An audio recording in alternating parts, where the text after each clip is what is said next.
बहरा आदमी गया बीमार की खैरियत लेने के लिए। तो बहरा आदमी बीमार से पूछ रहा क्या हाल है? कहा मर रहा हूं। कहा बहुत अच्छा, सुभान अल्लाह, मुबारक। दूसरा सवाल पूछा क्या खा रहे हो? बहरा आदमी बीमार से पूछ रहा क्या खा रहे हो? कहा कि जहर खा रहा। कहा बहुत अच्छी दवाई है, खाते रहो। तीसरा सवाल बहरा बीमार से पूछ रहा है किस डॉक्टर से इलाज चल रहा है? तो बीमार कह रहा कि मलकुल मौत से। कहा बहुत अच्छा डॉक्टर है, इसी से इलाज कराओ, पूरा इलाज कर ही के छोड़ेगा। हाथ उठाइए, वादा कीजिए जवानी में सोएंगे, बुढ़ापे में जागेंगे। हाथ उठाइए इंशाल्लाह। कमर झुक के मिसले कमानी हुई, कमर झुक के मिसले कमानी हुई। कोई नाना हुआ कोई नानी हुई, कोई नाना हुआ कोई नानी हुई। उनके बालों में गालिब सफेदी हुई, उनके बालों में गालिब सफेदी हुई। कोई दादा हुआ कोई दादी हुई, कोई दादा हुआ कोई दादी हुई। ये पूरा मजमा मालदार बनना चाहता है। मसनद रसूल पर बैठ करके मैं जमानत लेता हूं आप मालदार बन जाएंगे, लेकिन आपको करना है दो काम। कुछ याद रहे या ना रहे, इसको आप याद करके ले जाइए। मैं इतनी जमानत ले रहा हूं कि आप मेरा गिरेबान पकड़ सकते हैं, कभी भी आप मेरा गिरेबान पकड़ सकते हैं, लेकिन आपको दो काम करना है। मालदार बनना है तो दो काम करना है। पहला काम हलाल कमाना है, हलाल। दूसरा काम हिसाब से खर्च करना है। अगर आप हिसाब से खर्च करते हैं, हलाल कमाते हैं, मैं गारंटी लेता हूं कि आप गनी होंगे, गरीब नहीं हो सकते। ध्यान से सुनिएगा, 70 बार कोई अपनी गर्दन कटा ले, एक बार नहीं 70 बार अगर उसको मौका मिल जाए, ऐसा तो मौका मिलता नहीं है। अगर मिल जाए, हदीस कहती है वो राहे खुदा में गर्दन कटा दे और हराम खा रहा है, फिर भी हराम का गुनाह 70 बार गर्दन कटाने के बाद भी माफ नहीं होगा। दुनिया पानी की तरह है, कुरान कहता है। जानते हैं क्यों? पानी में जो घुसता है वो भीग जाता है, जो दुनिया में घुसता है दुनिया की मोहब्बत उसमें घुस जाती है। पानी जब ज्यादा आता है तो सैलाब आता है, तबाही आती है। जब दुनिया ज्यादा होती है तो आदमी का दीन तबाह हो जाता, और जब पानी का रंग बू मजा खराब होता है तो पानी खराब हो जाता। जब हलाल के साथ हराम मिलता है तो दीन बर्बाद हो जाता है। समाज में आप देखेंगे कि कुत्ता को टांग उठा करके पेशाब करता है। कभी आपने गौर किया कि टांग उठा करके ये पेशाब क्यों करता है? कुत्ते को टांग उठा करके आपने देखा है पेशाब करते हुए? किताबों में लिखा है कि ये टांग उठा करके इसलिए पेशाब करता है, इसको भी पता है कि पेशाब नापाक है। अगर टांग नहीं उठाएंगे तो बदन नापाक हो जाएगा, लेकिन जब आगे चलता है, पखाना देखता है, मुंह से उठा लेता है, वहां इसका तकवा जवाब दे देता है। हराम कमाने वाले का हाल भी यही है। उसका कपड़ा देखेंगे बिल्कुल झकास, उसकी टोपी देखेंगे बिल्कुल झकास। पेशाब पाखाने से अपने कपड़े को बचाता है, लेकिन पेशाब पाखाने से जो बदतर हराम है उसको हलक के नीचे उतार रहा है। जैसे वो समाज का कुत्ता है वैसे ही हराम खाने वाला। आखिरी नमूना आपकी खिदमत में रखने के लिए जा रहा हूं, बहुत ध्यान से इसको सुनिएगा। खाना काबा का तवाफ चल रहा है, मुसलमान तवाफ नहीं कर रहा है, कपड़ा होने के बावजूद भी उतार करके तवाफ कर रहा है। पूछने वाले ने पूछा, अरे बदबख्त, कपड़ा रहने के बावजूद भी तुम नंगा तवाफ कर रहे हो? उस मुशरिक ने जवाब दिया, मैं नंगा तवाफ इसलिए कर रहा हूं कि मेरा कपड़ा हराम का है, इसलिए इसको उतार करके तवाफ कर रहा हूं। वो मुशरिक होकर के भी हराम को हराम समझे, हम मुसलमान होकर के भी हराम को हराम ना समझें, तो दुनिया की जिल्लत का मुंह किसको देखना पड़ेगा? ये चेन्नई है जहां से लुंगी तैयार होती है, शानमार का लुंगी तैयार होती है चेन्नई। यहां पर निकाह हो रहा था, तो काजी साहब ने रजिस्टर को मुकम्मल करने के बाद कहा, रजिस्टर मुकम्मल हो गया है, 3 लाख काजियाना जमा करो तब निकाह पढ़ाऊंगा। कि यार बड़े बेशरम काजी हो, दाढ़ी टोपी रख करके डिमांड करते हो 3 लाख का। कि हमसे बड़े बेशरम तो तुम हो।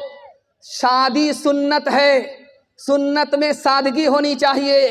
तुमने शादी को फैशन बनाया, एक शादी में 30-30 लाख बेशर्मी से खर्चा किया। जब तुमको शर्म नहीं है तो हमको भी शर्म नहीं है। हाथ उठाइए, वादा कीजिए, दूसरे को देख करके दिखा करके वलीमा करेंगे इंशाअल्लाह। हाथ उठा दीजिए, ठीक ठाक जा रहा है। हाँ ठीक है, आपको भेजेंगे जेल, जरा जलसा खत्म होने दीजिए।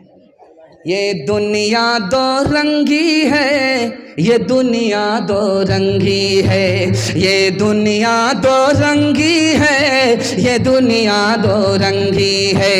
एक तरफ अंधी दौलत की पागल ऐश परस्ती, एक तरफ जिस्मों की कीमत रोटी से भी सस्ती। एक तरफ है सोना गाछी, एक तरफ है सोना गाछी, एक तरफ चौरंगी है। ये दुनिया दो रंगी है, ये दुनिया दो रंगी है। आधे मुंह पर नूर बरसता, आधे मुंह पर चीरे, आधे तन पर कोड़ के धब्बे, आधे तन पर हीरे। आधे घर में खुशहाली है, आधे घर में खुशहाली है, आधे घर में तंगी है। ये दुनिया दो रंगी है, ये दुनिया दो रंगी है। जवानों के हवाले से पैगाम, हमारा जवान सुनने के लिए तैयार? हाथ उठाइए इंशाअल्लाह। जवान लोग हाथ उठाइए, डरना नहीं। आप तो इतने डर गए हैं कि कन्या के भी मामू दूल्हा के भी मामू। ध्यान से सुनिए कि जवानों के हवाले से पैगाम है। हमारा जवान यहाँ बड़ी तादाद में है। मैं इनके वास्ते दुआ करता हूँ, अगर ये कामयाब हो गया तो मुल्क भी खुशहाल होगा, तरक्की करेगा। अगर ये नाकाम हुआ तो मुल्क भी पीछे चला जाएगा। मैं जवानों के हवाले से पैगाम दे रहा हूँ। जब शराब हराम हो गई तो मुसलमानों ने कहा कि इसको बहाने से अच्छा है यहूदियों को तोहफा में दे दो। अल्लाह के रसूल ने कहा कि तोहफे में नहीं दे सकते। जैसे शराब का पीना हराम, तोहफे में देना हराम। एक दम्मा वाला आ गया, उसने कहा या रसूल अल्लाह, मैं जब शराब पीता हूं तो दम्मा खत्म हो जाता है, मैं इलाज के लिए दारू पी सकता हूं। अल्लाह के रसूल ने फरमाया कि दारू में बीमारी है, इलाज हो नहीं सकता। तीसरा आदमी आया, या रसूल अल्लाह, अगर शराब में नमक डाल दो तो सालन बन जाता है, शराब में अगर नमक डालो तो सिरका बन जाता है, सालन बन जाता है। मैं शराब के अंदर नमक डाल करके सालन बना सकता हूं। कहा जैसे पीना हराम, शराब को सिरका बना करके पीना हराम। तीसरे साहबी आए, या रसूल अल्लाह, एक काम कीजिए, मैं जब मेहनत का काम करता हूं थक जाता हूं, हमारे यहाँ जब जाड़ा आता है तो लोग दारू पीते हैं, ठंडक खत्म हो जाती है। ठंडक खत्म होने के लिए पी सकते हैं और मेहनत की थकावट को दूर करने के लिए पी सकते हैं। तो अल्लाह के रसूल ने कहा कि नहीं। कहा मैं तो मान जाऊंगा, मेरी कौम नहीं मानेगी। अल्लाह के रसूल ने फरमाया अगर तुम्हारी कौम ना माने तो तलवार से जंग करो। एक जवान दारू की बोतल लेकर के रास्ते से गुजर रहा है। हजरत उमर ने देखा कमर में कोड़ा है, तेज तेज कदम आए, जवान से कहा ओ जवान, ये तुमने क्या छुपा करके रखा है? जवान ने अल्लाह से कहा कि मालिक, आज इज्जत आबरू तू ही बचा सकता है। अगर उमर को पता चल गया कि मैंने दारू छुपा रखी है तो इतने कोड़े पड़ेंगे कि जनाजा उठ जाएगा। जवान ने दिल दिल में कहा कि मालिक, इज्जत आबरू तू ही बचा सकता है। हजरत उमर करीब करीब आ गए, जवान से पूछा है जवान क्या छुपा रखा? कहा कि सिरका है, शरबत है, सिरका है, शराब नहीं है। हजरत उमर ने खींच लिया, ढक्कन खोल करके देखा, उस जवान की तौबा कबूल हो चुकी थी। अल्लाह ने शराब को सिरका बना दिया। एक जवान आया हारून रशीद के दरबार में, उसने सुई गाड़ करके धागे का निशाना लिया। धागा कहाँ है, सुई कहाँ है, सुई का नाका कहाँ है, यहां से निशाना लिया और धागे को नाके से पास कर दिया। उधर से ताली बज गई, इधर से ताली बज गई। वाह रे जवान, करीब से सुई के नाके से कोई धागा पास नहीं कर सकता। इतना बड़ा करतब दिखाया। सुई कहाँ है, नाका कहाँ है, यहां से निशाना लिया, नाके से धागा पास हो गया। इधर से ताली बज गई, उधर से ताली बज गई। हारून रशीद ने कहा कि 10 रुपया इनाम में दो और इसको 10 जूते मारो। अब लोगों के कान खड़े हुए कि भाई 10 रुपया इनाम तो मिल रहा है, ये तो समझ में आ रहा है, लेकिन जूता क्यों मारा जा रहा है? तो हारून रशीद ने कहा कि बेकार काम में इसने जवानी बर्बाद कर दी। अगर ये पढ़ने लिखने के पीछे होता, इल्म और हुनर के पीछे होता, तो कहाँ से कहाँ पहुँच जाता। ये भीख मांगने वाला नहीं होता, भीख देने वाला होता। हाथ उठाइए, वादा कीजिए बेकार काम से बचेंगे, शराब से बचेंगे, जुआ से बचेंगे, हलाल कमाएंगे और हिसाब से खर्च करेंगे। हाथ उठा दीजिए इंशाअल्लाह। शादी बगैर डिमांड के नहीं करेंगे। हाथ उठाइए इंशाअल्लाह। कौन मकबूल है, कौन मरदूद है, कौन मकबूल है, कौन मरदूद है, बेखबर क्या खबर तुझको क्या कौन है। कौन मकबूल है, कौन मरदूद है, कौन मकबूल है, कौन मरदूद है, बेखबर क्या खबर तुझको क्या कौन है। जब तुलेंगे अमल सबके मीज़ान पर, जब तुलेंगे अमल सबके मीज़ान पर, तब खुलेगा कि खोटा खरा कौन है। कौन मकबूल है, कौन मरदूद है। हिंदू मुसलमान भाईचारा के हवाले से पैगाम देने के लिए जा रहा हूँ। बिल्कुल 3 मिनट का आधा से ज़्यादा पैगाम निकल गया। औरतों के हवाले से 3 पैगाम दूंगा। 5 से 7 मिनट में मेरे हिस्से का जलसा मुकम्मल हो रहा है।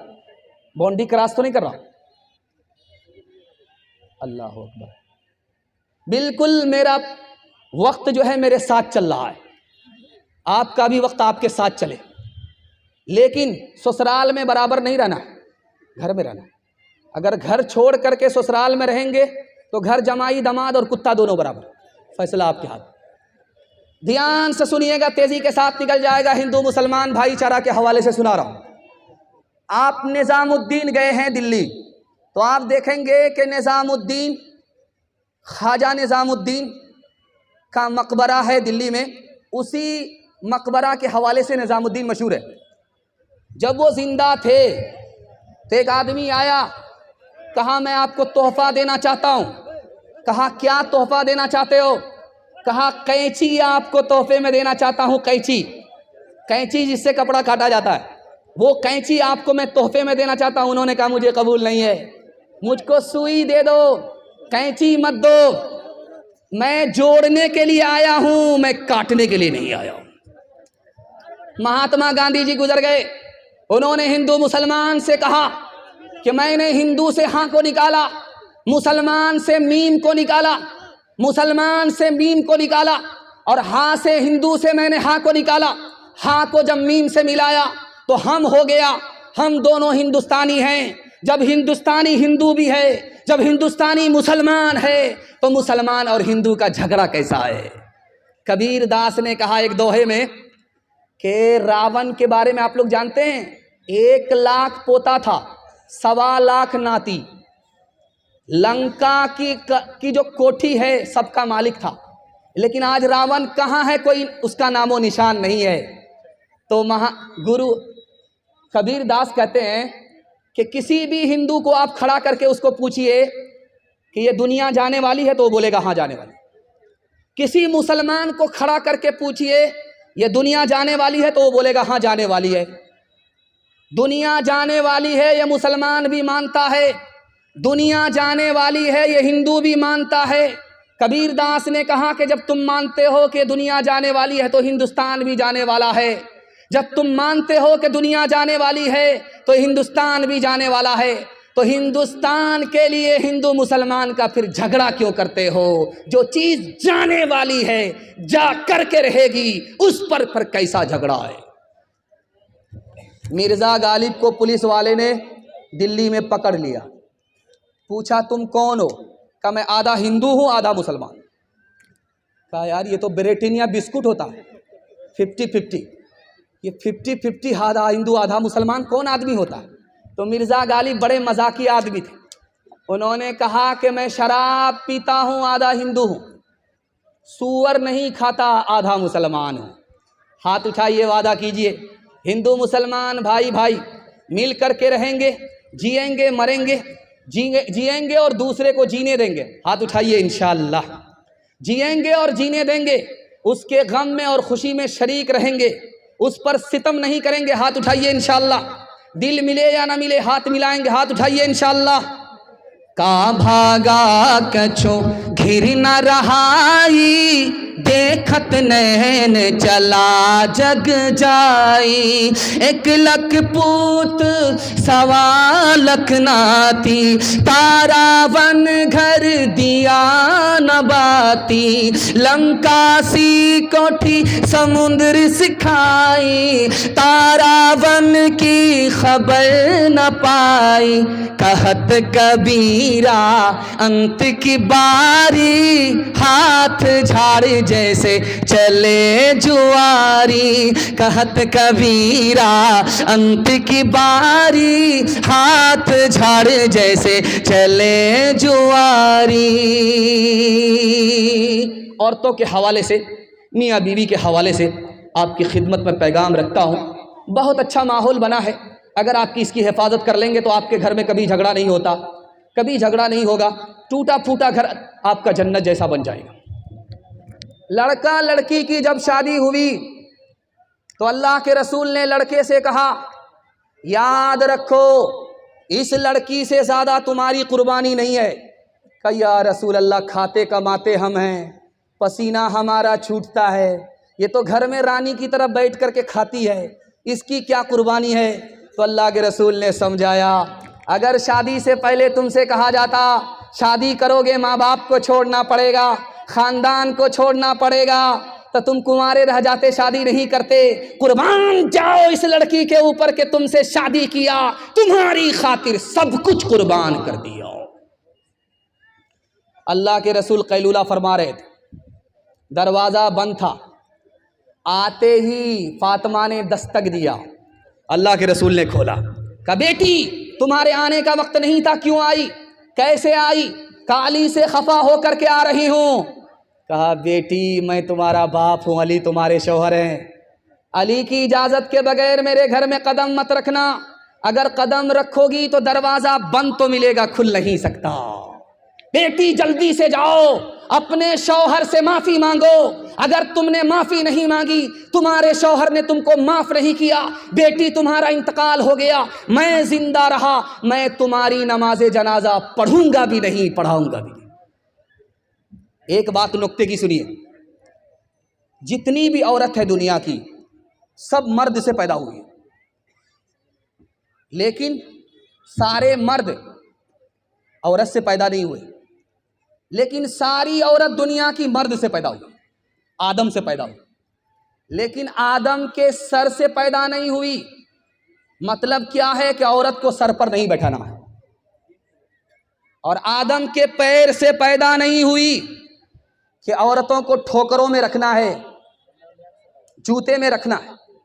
औरत कहाँ से पैदा हुई है, पहलू से पैदा हुई है, पसली से पैदा हुई है, और पसली कहाँ है, दिल के पास है।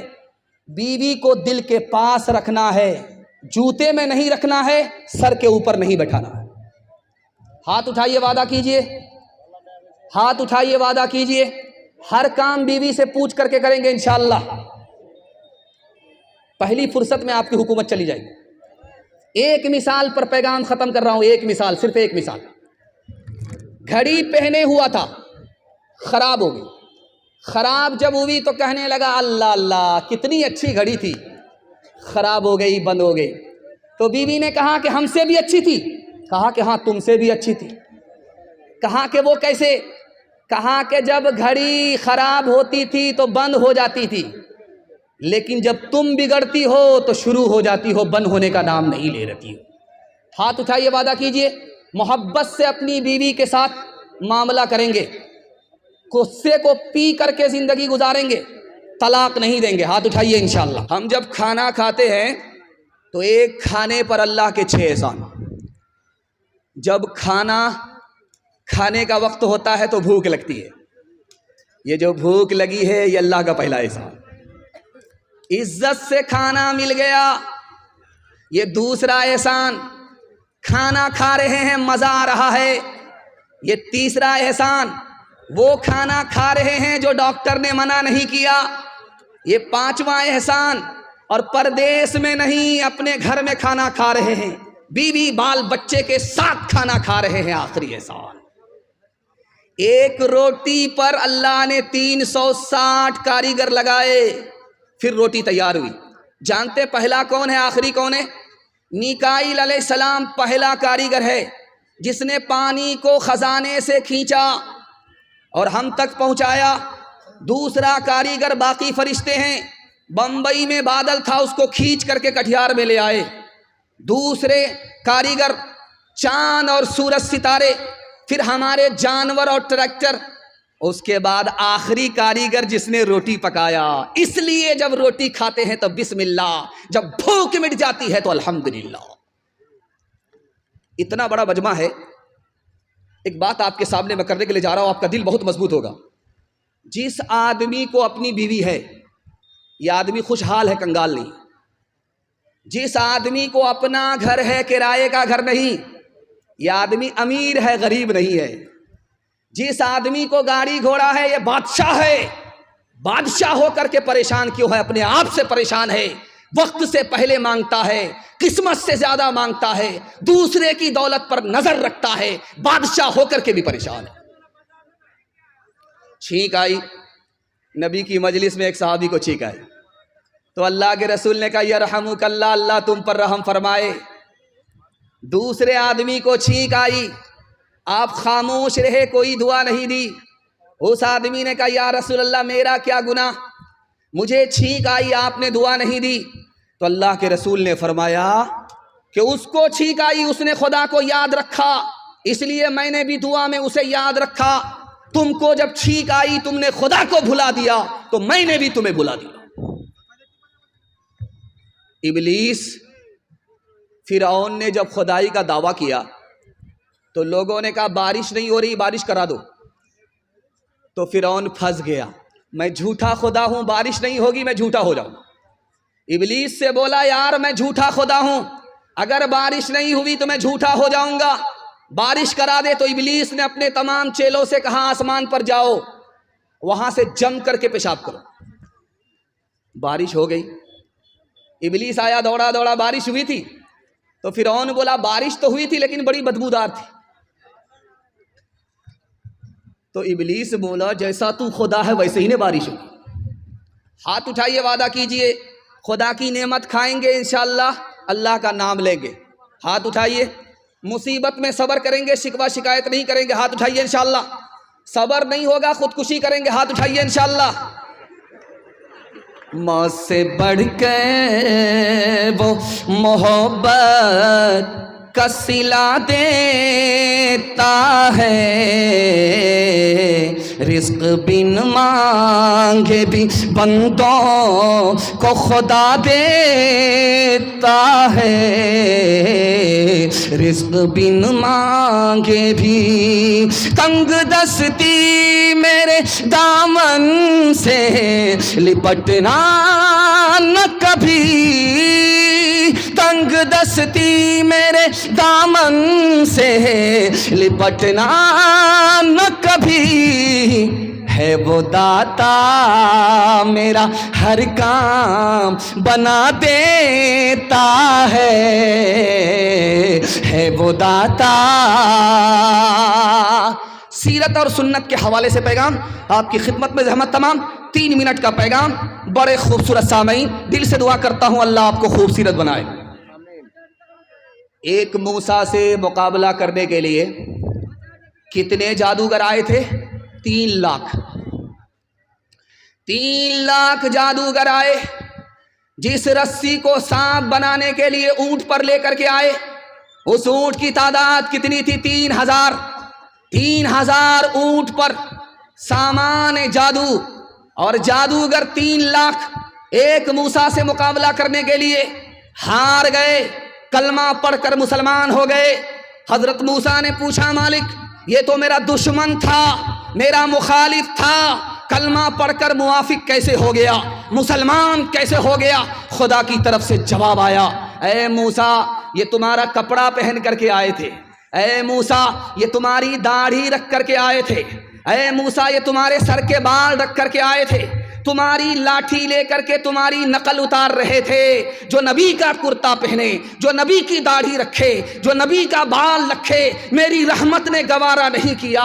ऐसे नकल करने वाले लोगों को जहन्नम में दाखिल किया जाए, इसलिए मैंने इनको हिदायत दी, ये कलमा पढ़कर मुसलमान हो गए। डॉक्टर साहब थे, डॉक्टर अंबेडकर साहब, इंतकाल कर गए।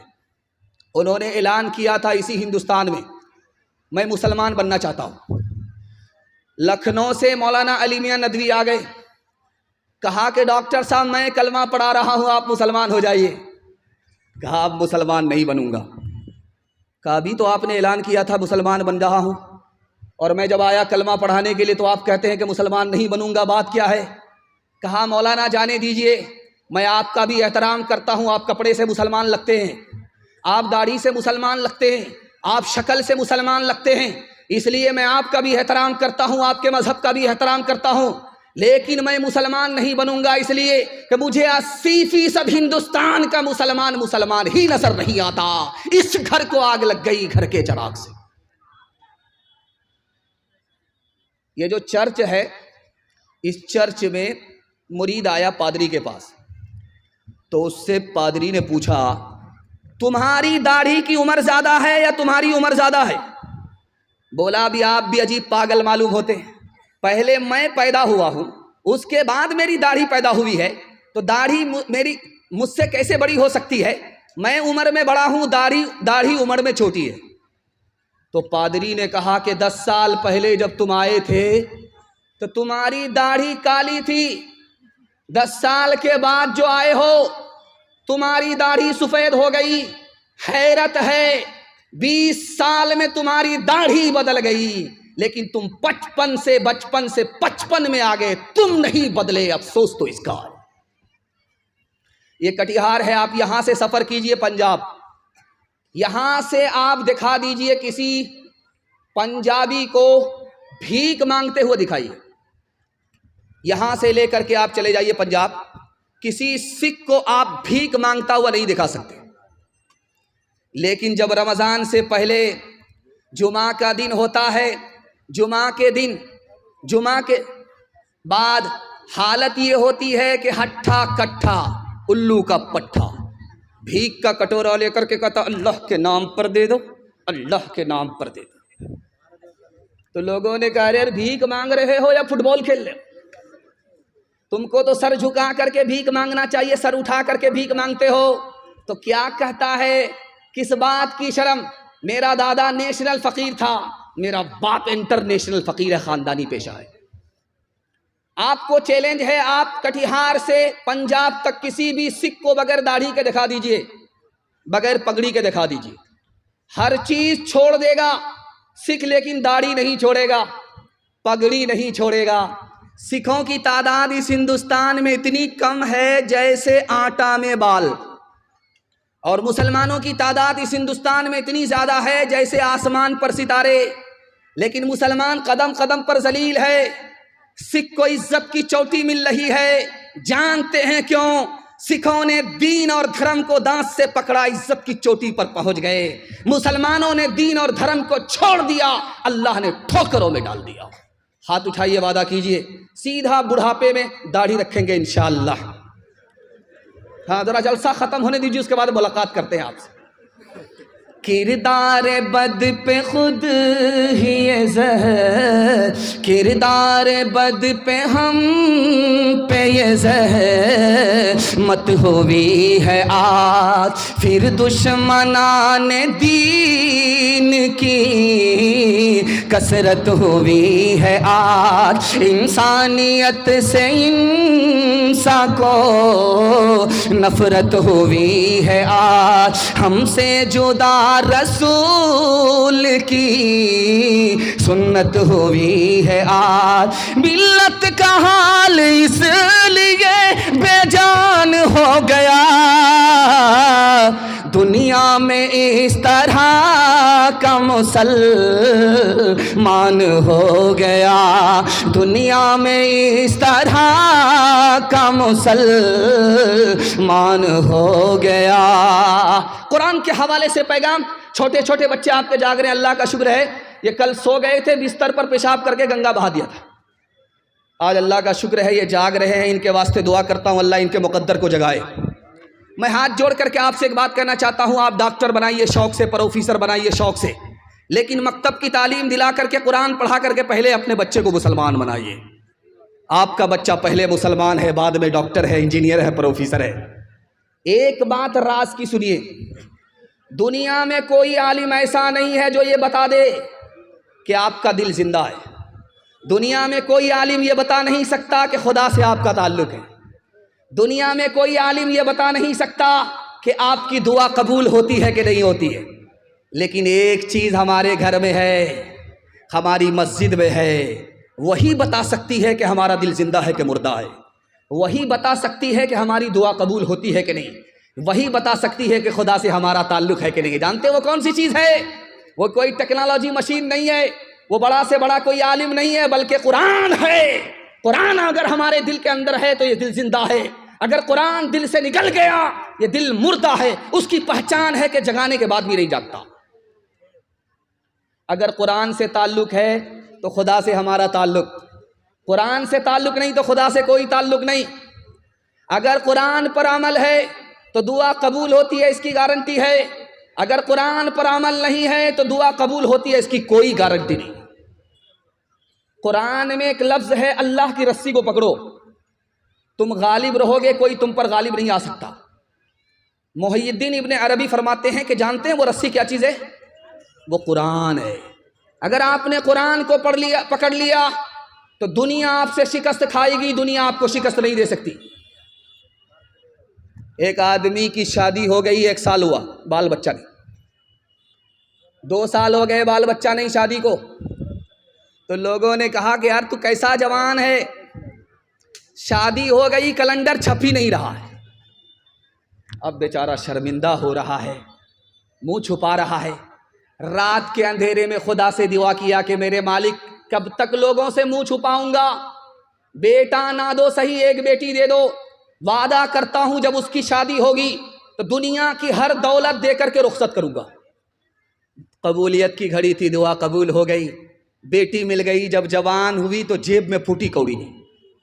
परेशान हुआ, इमाम शाफी रहमतुल्लाह अलैह के पास आया, हसरत गजब हो गया, खुदा ने बेटी दिया, जवान हुई, वादा किया, फैल हो रहा है, जेब में फूटी कौड़ी नहीं है। का तुम झूठ बोलते हो, तुमसे बड़ा मालदार कोई हो नहीं सकता।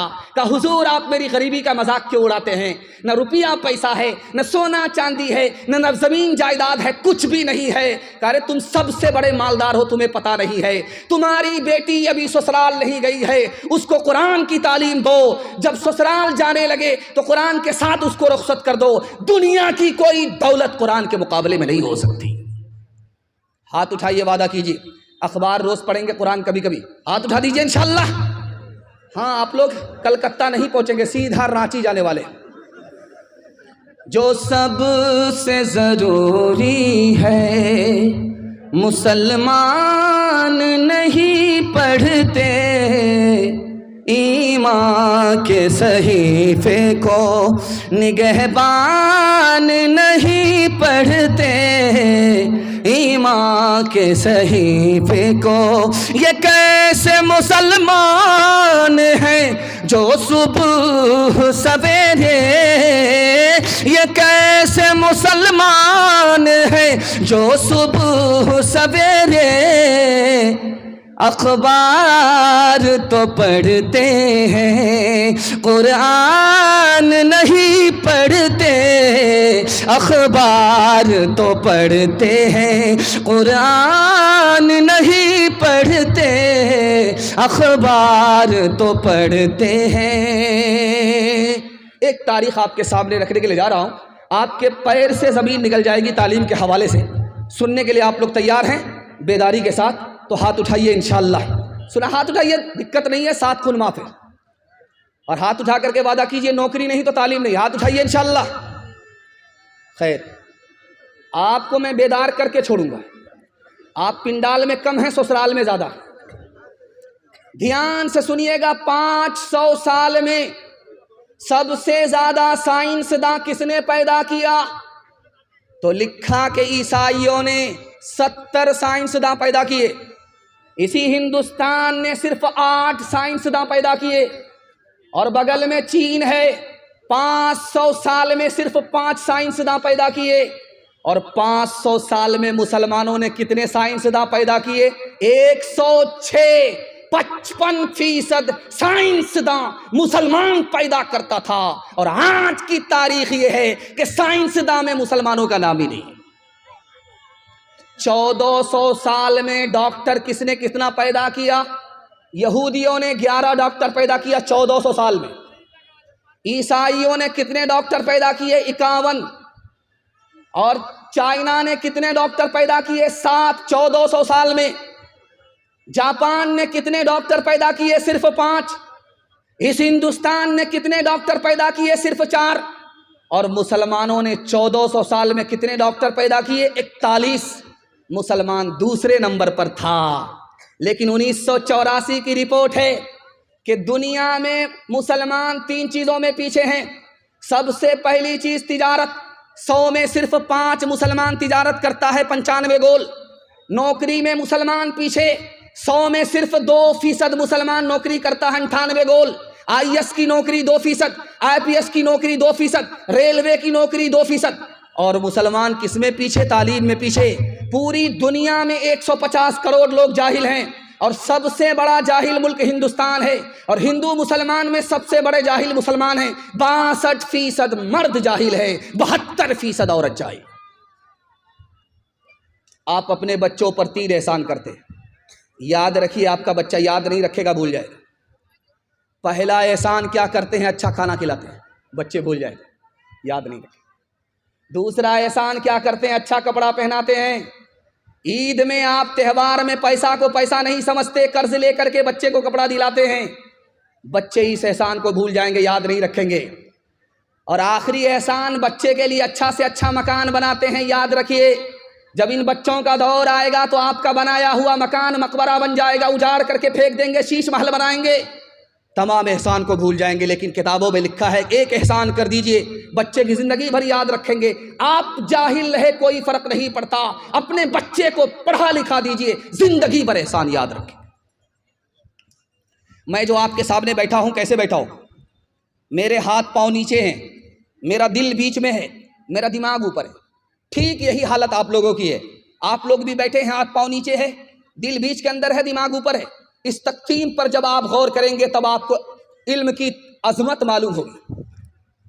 हाथ पांव से काम काज किया जाता है, इसको खुदा ने नीचे रखा। इस दिल से दौलत कमाई जाती है, इसको बीच में रखा। इस दिमाग से इल्म हासिल किया जाता है, इसको सबसे ऊपर रखा। अगर तुम्हारे बच्चे को इल्म नसीब हो जाए, हुनर नसीब हो जाए, तो अल्लाह इज्जत की चोटी पर पहुंचा देगा। बचपन में जिसका बच्चा जितना काला होता है, उसकी माँ उतना ज्यादा साबुन लगाती है, रगड़ रगड़ करके लगाती है, 72 मरतबा साबुन लगाती है। लेकिन वो साबुन भी कसम खा लेता है कि मैं तो काला हो जाऊंगा, लेकिन इस कालिया को गोरा होने नहीं दूंगा। आसमान से ही ठप्पा पड़ा हुआ है। बच्चा काला है, होंठ मोटे मोटे हैं, दांत बाहर है, निहायत बदसूरत है। माँ ने कहा, बेटा तू तो इतना बदसूरत है, लोग तुमको अपनी मजलिस में जगह नहीं देंगे, लेकिन एक काम कर लो, लोग तुमको तरक्की पर उठाएंगे, तुम्हारी जूतियां सीधी करेंगे।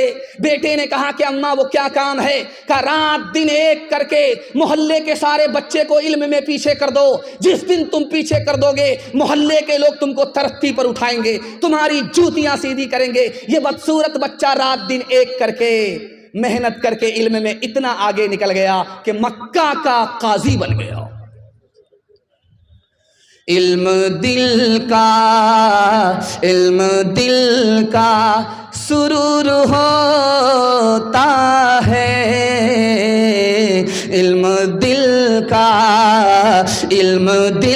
का सुरूर होता है, चश्मे बीना का नूर होता है, चश्मे बीना।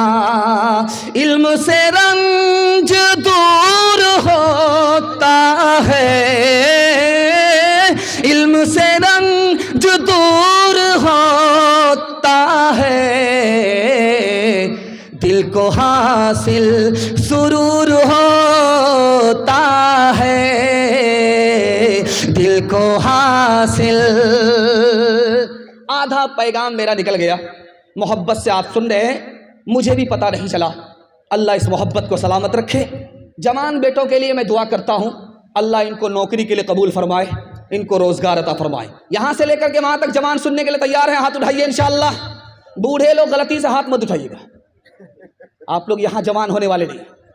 जन्नत में जाकर के जवान होंगे, सीधा हूर से आपका निकाह होगा, लेकिन यहाँ कोई चांस नहीं। जवानों के हवाले से, बूढ़े के हवाले से पैगाम आपकी खिदमत में रखने के लिए जा रहा हूँ। सिर्फ 3 मिनट में निकल जाएगा। अल्लाह आपके इल्म में इजाफा फरमाए, मेरे मुताला को ताज़ा फरमाए। लोग कहते हैं यार मौत बहुत सख्त है, मौत बहुत सख्त है, लेकिन मौत से ज़्यादा सख्त कोई चीज़ है कि नहीं? सुकरात ने लिखा, मौत से ज़्यादा सख्त ज़िंदगी है। इसी ज़िंदगी पर सारी मुसीबत आती है, और मौत से आदमी मुसीबत से नजात पा जाता है। मौत से भी ज़्यादा सख्त ये ज़िंदगी है।